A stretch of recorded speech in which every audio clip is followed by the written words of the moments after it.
Break news చూస్తున్నాం. AP CID మాజీ DG PV Sunil Kumar కు షాక్ ఇచ్చింది ఏపీ సర్కార్. సునీల్ కుమార్ ను సస్పెండ్ చేస్తూ ఏపీ ప్రభుత్వం ఉత్తర్వులు జారీ చేసింది. అనుమతి లేకుండా సునీల్ కుమార్ విదేశాలకు వెళ్లారన్న ఆరోపణలపై ప్రభుత్వం ఈ చర్యలు తీసుకున్నట్లు తెలుస్తోంది. ప్రభుత్వ అనుమతి లేనిదే విదేశాలకు వెళ్లకూడదన్న ఆదేశాలను ఆయన తొంగలో తొక్కారని, అందుకే ప్రభుత్వం ఆయనపై చర్యలు తీసుకున్నట్టు తెలుస్తోంది.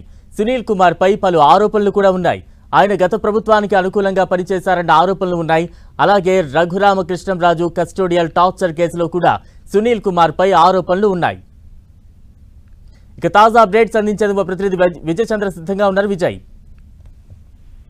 సిఐడి మాజీ డీజీ పివి సునీల్ సస్పెన్షన్ వేటు వేసింది ఏపీ ప్రభుత్వము. ఈ మేరకు ప్రభుత్వం ప్రధాన కార్యదర్శి ఆదేశాలు జారీ చేయడం జరిగింది. అనుమతి లేకుండా విదేశాలకు వెళ్లాలన్నటువంటి ఆరోపణల మీద ఆయన ఈ సస్పెన్షన్ వేటు పడిందని చెప్పొచ్చు. ఫైర్ సర్వీస్ డీజీగా ఉన్నప్పుడు, సిఐడి చీఫ్ గా ఉన్నప్పుడు అక్రమాలకు పాల్పడ్డారని, జగన్ కు పూర్తి విధేయుడిగా పనిచేశాడు ఆయన ముఖ్యమంత్రిగా ఉన్నప్పుడు అని చెప్పేసి మొదటి నుంచి కూడా టీడీపీ ఆరోపణలు చేస్తా ఉంది.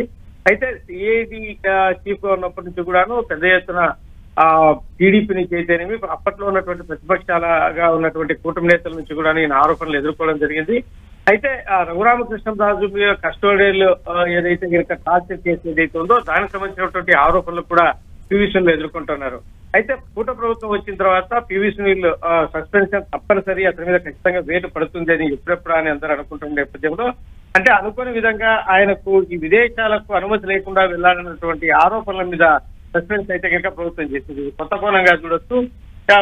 ఈ పివి సునీల్ ఆయనకు ఏదైతే కనుక ఇప్పుడు సస్పెన్షన్ ఆర్డర్ లో ఇచ్చినటువంటి వివరాలు మనం ఒకసారి చూస్తే కనుక 1/3/2024 నుంచి 4/3/2024 వరకు జార్జియా వెళ్లేందుకు అనుమతి తీసుకుని యుఏఈ వెళ్లారని, అలాగే 2/9/2023 నుంచి 11/9/2023 వరకు అనుమతి తీసుకోకుండా స్వీడన్ పర్యటన చేశారని, 1/2/2023 నుంచి 28/2/2023 వరకు అనుమతి లేకుండా యుఎస్ఏ పర్యటన చేశారని, 14/12/2022 నుంచి 19/12/2022 వరకు జార్జియాకు అనుమతి తీసుకుని యుఏఈ వెళ్లారని, అలాగే 2/10/2021 నుంచి 8/10/2021 వరకు అనుమతి లేకుండా యుఏఈ వెళ్లారని, అలాగే 21/12/2019 నుంచి 4/1/2020 వరకు యుఎస్ఏకి అనుమతి తీసుకుని యూకే వెళ్లారని చెప్పేసి ఈ ఆరోపణల మీద ఆయన మీద సస్పెన్షన్ వేటు వేయడం జరిగింది. ఐపీఎస్ అధికారులు విదేశీ పర్యటన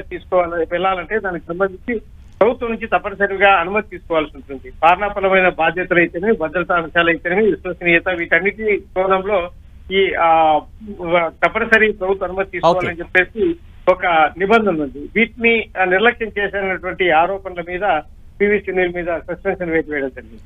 రైట్, థ్యాంక్ యూ విజయ్.